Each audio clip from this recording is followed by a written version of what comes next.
రైతు సోదరులందరికీ నమస్కారం. మీరు చూస్తుంది రైతన్నల సమాచారం ఛానల్. నా పేరు వాసు. సో ఈ వీడియోలో వచ్చేసరికి ఏంటంటే మనకి పత్తి విత్తనాలకు సంబంధించి ఈ వీడియో ఉండబోతా ఉంది. సో పత్తి విత్తనాల గురించి ఎందుకనంటే పత్తి విత్తనాల్లో BT1, BT2, BT3 అని చెప్పేసి ఇప్పుడు కొత్తగా చలామణి అవుతుంది. సో BT3 పత్తి విత్తనాలని ఎందుకు వేయకూడదు అనే దాని గురించి మనం రైతులకు తెలియపరచాలనే ఉద్దేశంతో సో BT3 పత్తి విత్తనాలు గవర్నమెంట్ ఎందుకు పర్మిషన్ ఇవ్వట్లేదు, వాటిని ఎందుకు మనం వేయకూడదు అనే దాని గురించి మనం మాట్లాడుకుందాం. సో దానికంటే ముందు కొత్తగా మన ఛానల్ చూసేవాళ్ళు సబ్స్క్రైబ్ చేయండి ఛానల్ని, తోటి రైతు మిత్రులకు షేర్ చేసే ప్రయత్నం చేయండి. సో పత్తి మేనేజ్మెంట్కి సంబంధించి కూడా మనకి రెగ్యులర్గా వీడియోస్ అనేవి నెక్స్ట్ వీడియోస్ కంటిన్యూస్గా వస్తూనే ఉంటాయి. సో దాన్ని కూడా చూసే ప్రయత్నం చేయండి. సో మెయిన్గా ఏంటంటే ఇప్పుడు BT3 పత్తి విత్తనాలని రైతులు చాలా ఎక్కువగా కొనుక్కుంటా ఉన్నారు. ఎట్లా? షాపుల్లో కాకుండా రైతుల ద్వారానే కొనుక్కుంటా జరుగుతుంది. మహారాష్ట్ర నుంచి ఎక్కువగా మనకి తెలంగాణ కానీ ఆంధ్రాలోకి ఎంటర్ అవుతూ ఉన్నాయి. సో మరి BT3 పత్తి విత్తనాలకు BT2 పత్తి విత్తనాలకు డిఫరెన్స్ ఏంటంటే, నార్మల్గా ఇంతకుముందు BT1 ఉండేవి. BT1లో మనకి ఈ పెస్ట్ కంట్రోల్ అనేది చాలా తక్కువగా ఉండి దిగుబడి సరిగా రావట్లేదని BT2 పత్తి విత్తనాలని కంపెనీలు తయారు చేయడం జరిగింది. సో కాబట్టి అప్పుడు BT2ని గవర్నమెంట్ అప్రూవల్ పొంది రైతుల్లోకి రావడం జరిగింది. అది వచ్చిన తర్వాత కొంచెం దిగుబడులు పెరిగినాయి. ప్లస్ ఏంటంటే పెస్ట్ కంట్రోల్ చేసుకోగలిగితే స్ప్రేయింగ్స్ కూడా చాలా తక్కువ చేయగలుగుతున్నాం. 1, 2, 3 స్ప్రేయింగ్స్ లేదంటే 4, 5 స్ప్రేయింగ్స్లో కంప్లీట్ అయిపోతుంది పత్తి కూడా తీయటం మనం. సో దానివల్ల ఎప్పటికీ ఎవరికి కూడా ఇబ్బంది లేదు, మనం చేయాల్సిన స్ప్రేయింగ్స్ చేస్తున్నాం.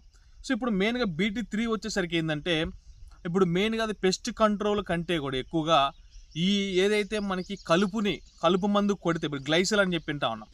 ఈ గ్లైసిల్ అనే మందుని స్ప్రే చేసినా కూడా మనకి పత్తికి ఎటువంటి డ్యామేజ్ అవ్వదు.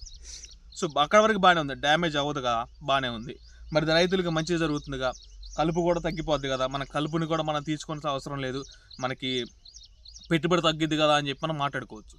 కానీ ఇక్కడ వచ్చిన చిక్కు ఏంటంటే, గ్లైసిల్ లాంటిది స్ప్రే చేసినా కూడా ఏమీ అవ్వట్లేదు అని చెప్పి మనం మాట్లాడుకుంటున్నాం. కానీ ఆ గ్లైసిల్ ఆల్రెడీ బ్యాండ్.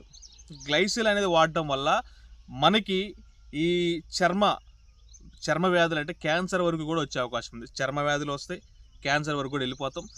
ఆ పత్తికి సంబంధించిన ఏదైతే కాటన్ వాడడం వల్ల కూడా అది నెక్స్ట్ పత్తి ద్వారా తీసిన దాని ద్వారా అంటే బట్టలు కానీ ఇట్లాంటివి చేస్తూ ఉంటారు, మనకు తెలిసిందే ఉంది. ఆ BT3 పత్తి విత్తనాల ద్వారా వచ్చినటువంటి కాటన్ ఏదైతే ఉందో దాన్ని యూజ్ చేసినా కూడా మనకి దాని ద్వారా వచ్చిన ఆయిల్ యూజ్ చేసినా కూడా ఈ పత్తి గింజల నుంచి కూడా ఆయిల్ తీస్తూ ఉంటారు. సో ఆయిల్ తీసినా కానీ లేదు అంటే ఆ కాటన్ సంబంధించి వాడినా కానీ దాంట్లో గ్లైసిల్ నిక్షేపాలు ఉండటం వల్ల అది క్యాన్సర్కి కారకం అవుతా ఉంది. సో ఇది రైతులు గుర్తుపెట్టుకోవాలి. దీంట్లోకి ఈ మధ్యకాలంలో నేను విన్నది ఏంటంటే, ఈ గ్లైసిల్ స్ప్రే చేస్తారు, దాని తర్వాత ఇందులోకి ఏదో ఒకటి మనమే తిరుగుతూ ఉంటాం, లేదంటే ఏదైనా కూలికి పనులను పెట్టుకుంటాం. సో ఆ టైంలో మీరు స్ప్రే చేసి ఉన్నారు కాబట్టి ఆల్రెడీ వాళ్ళకి కూడా ఏదో విధమైన ఇబ్బంది కలిగే అవకాశాలు ఉంటాయి. సో దీన్ని రైతులు గుర్తుపెట్టుకోవాలి, దృష్టిలో పెట్టుకొని వ్యవసాయం చేయాలి. మనం గడ్డి మందులు అనేటివాటిని చాలా వరకు కూడా మనం అవాయిడ్ చేయాలి. ఎందుకంటే గడ్డి మందులు వాడటం వల్ల భూమి అనేది మనకి సారం కోల్పోద్ది. రాను మనం ఇదంతా కూడా చౌడు బారిపోయి సరైన దిగుబడులు రాక కూడా ఇబ్బంది పడే అవకాశాలు ఉంటాయి. సేవ్ చేసినా మనకి గవర్నమెంట్ అప్రూవల్ ద్వారా వచ్చిన గడ్డి మందుల్ని ఇట్లాంటి వాటిని మనం స్ప్రే చేసుకుంటూ ఉండాలి. కాబట్టి ఈ BT3 పత్తి విత్తనాలని ప్రతి రైతు కూడా ఎంకరేజ్ చేయొద్దు. మీరే ఎంకరేజ్ చేసుకోవద్దు. గవర్నమెంట్ అప్రూవల్ ఇచ్చేంతవరకు కూడా ఎంకరేజ్ చేసుకోవద్దు. గవర్నమెంట్ అప్రూవల్ ఎప్పుడు ఇస్తుంది అని అంటే, సో ఇట్లాంటి ఇబ్బందులు లేనప్పుడు మాత్రమే అప్రూవల్ ఇస్తుంది. కంపెనీనే తయారు చేస్తూనే ఉంటాయి, కానీ ఇందులో కొంతమంది మోసం చేయాలనుకుంటే వాళ్ళు ఉంటారు. ఆటోమేటిక్గా రైతులకి దీన్ని వాడడం వల్ల దిగుబడి ఎక్కువ వస్తుందనో, పెస్ట్ కంట్రోల్ ఎక్కువైద్దనో, కలుపు మందు కూడా స్ప్రే చేసుకోవచ్చనో, చాలా ఈజీగా మనకి దిగుబడులు వస్తాయని చెప్తారు. సో నార్మల్గా వచ్చే దిగుబడులు మాత్రమే వస్తాయి తప్ప దాంట్లో ఎక్కువ దిగుబడులే రావు. కానీ దానివల్ల చాలా ఎక్కువ నష్టం జరుగుతుంది. కాబట్టి దీన్ని దృష్టిలో పెట్టుకొని మీకు నష్టమే, అందులో చేలో పనిచేసే వాళ్ళకే నష్టమే, దాంతోపాటుగా దాన్ని కొనే వాళ్ళకే నష్టమే, ప్రతి ఒక్కరికి నష్టమే. ఇంతమంది నష్టం జరుగుతున్నప్పుడు మనం రైతు అంటేనే నలుగురు సాయం చేసే వ్యక్తిగా మనకి మంచి పేరుంది. అట్లాంటి రైతులే ఇట్లాంటి వాటికి ఎంకరేజ్ చేయడం అనేది కరెక్ట్ కాదు. దాన్ని గుర్తుపెట్టుకొని ప్రతి రైతు కూడా BT3 పత్తి విత్తనాలు వేయడానికి మీరు ముందుకు రాకండి. ఖచ్చితంగా గవర్నమెంట్ అప్రూవల్ వచ్చిన పత్తి విత్తనాలు మాత్రం వేసుకోండి.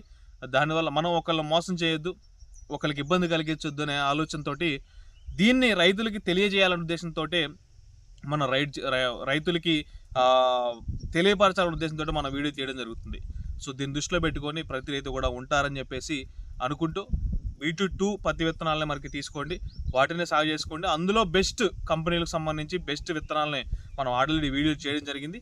వాటిని కూడా చూసి తీసుకునే ప్రయత్నం చేయండి. నమస్తే.